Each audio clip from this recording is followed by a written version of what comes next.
Halo semuanya, kembali lagi bersama aku di sini dan masih di segmen Jurit Malam. Di episode kali ini aku akan membawakan sebuah cerita yang tidak kalah mengerikan atau menyeramkannya dibanding dengan episode pertama. Karena itu, tonton video ini sampai selesai dan kalau tidak berani, jangan nonton sendiri. Langsung saja ke ceritanya. Selamat menikmati.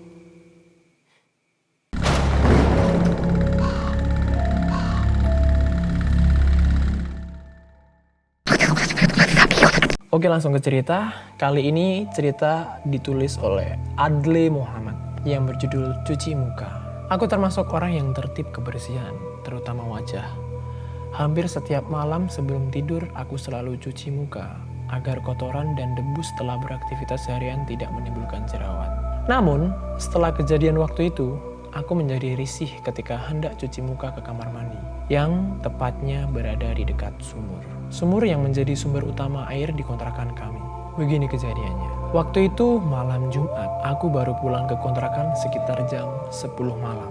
Dikarenakan ada rapat dadakan di kampus. Waktu itu suasana kos biasa saja. Sampai aku sadar bahwa ternyata di kontrakan hanya ada aku seorang. Teman-temanku ternyata sedang mudik. Kebetulan besok hari Jumat dan tanggal merah.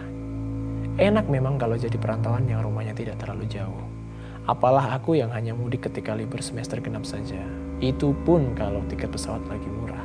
Setelah aku sadar bahwa aku sendirian, suasana tiba-tiba mencekam. Terngiang di telingaku suara instrumen musik yang ada di acara uji nyali. Dung, dung, dung. Seperti itu kira-kira bunyinya. Jadi kayak gong gitu ya. Bukan berarti aku takut. Tapi aku belajar dari pengalaman temanku.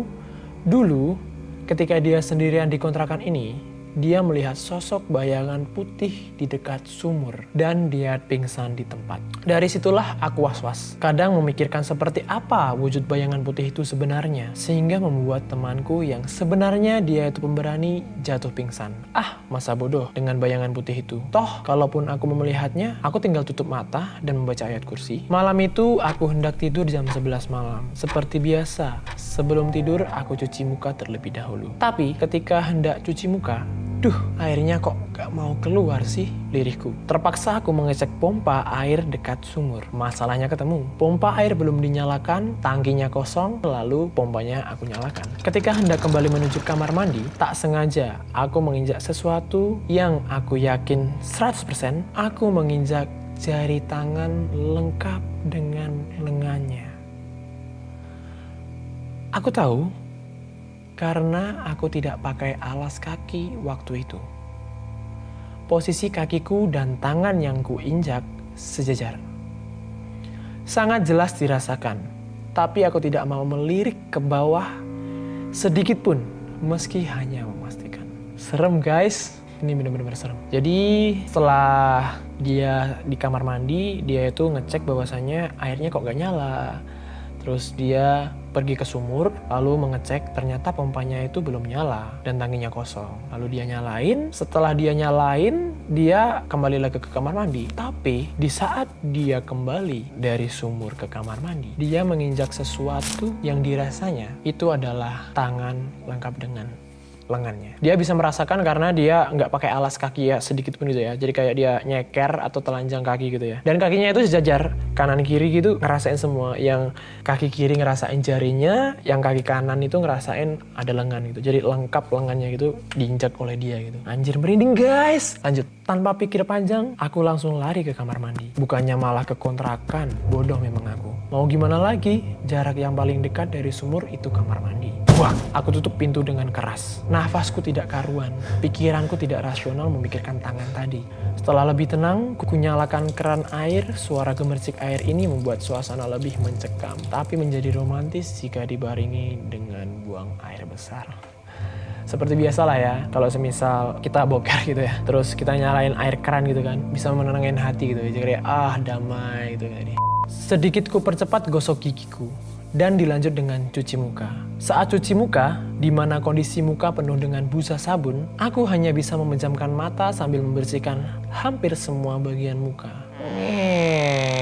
Terdengar decitan engsel pintu. Ya Tuhan, Sepertinya pintu ini terbuka, batinku dalam hati, sambil masih mengusap-usap wajah. Semilir angin dari luar kamar mandi membuat bulu halus di tanganku berdiri, merinding. Aku pikir itu memang angin biasa, tapi ternyata, ya Tuhan, kenapa anginnya semakin terasa jelas, tepat di depan muka? Ya Tuhan, bau busuk apa ini? Aku mencoba ingin membuka kedua mataku, tapi batinku menolak. Angin semakin jelas tepat di depan mukaku dan bau busuk itu semakin gila. Tiba-tiba seakan aku terhipnotis untuk membuka kedua mataku dan kaki ini terasa sangat kaku. Dalam kondisi seperti itu, aku ingin pingsan saja. Tapi dalam benak, ya Tuhan, aku tidak mau melihatnya. Mataku seakan melotot, tidak mau berkedip ketika melihat sosok berpakaian putih yang ada tepat di depan wajahku, hanya berjarak 5 jari tangan.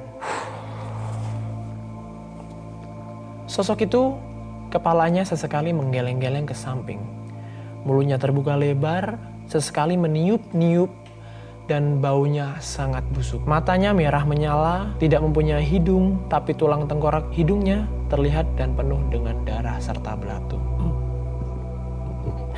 Jadi setelah suasananya agak kondusif kan, dia cuci muka gitu kan, sambil nyanyi la la la la la gitu kali ya, la la la la seperti biasa gitu kan, untuk meredam suasananya yang mencekam tadi. Lalu terdengar suara pintu engsel yang terbuka. Dia sadar kalau ada pintu terbuka gitu kan. Tetapi dia tetap aja basuh mukanya seperti biasa gitu kan. Tak lama kemudian itu angin dari luar itu berhembus semilir gitu kan. Lama-kelamaan anginnya itu semakin kencang dan mengeluarkan bau yang tidak sedap gitu kan. Dan ternyata setelah dia membuka matanya, dia melihat sosok di mana bayangan putih sejarak 5 jari tangan. Jadi sedekat ini. Dekat banget kan? Lalu melihat sosok bayangan putih itu, lihat sedetil-detilnya, yang dimana wajahnya itu sesekali menggeleng-gelengkan kepala gitu. Matanya yang besar, melotot gitu kan juga, tapi warnanya merah, mulutnya itu terbuka lebar, sesekali meniup-niup, gitu kan. Dan dia tidak mempunyai hidung, dia itu hidungnya rata gitu, tapi lubang hidungnya itu kelihatan, jadi kayak tengkorak gitu kan. Kebayangkan kalau tengkorak itu langsung ada kayak tulang pipinya itu nggak, langsung aja rata gitu. Dan penuh darah serta belatung. Entah berapa lama aku dan sosok busuk itu berhadap-hadapan. Aku tak ingat. Aku hanya melongo menatap dengan penuh ketakutan sampai akhirnya sosok busuk itu putar badan lalu pergi meninggalkanku. Ternyata dia juga meninggalkan tangannya tepat di mana posisi tangan itu sedang aku injak. Aku pun jatuh pingsan.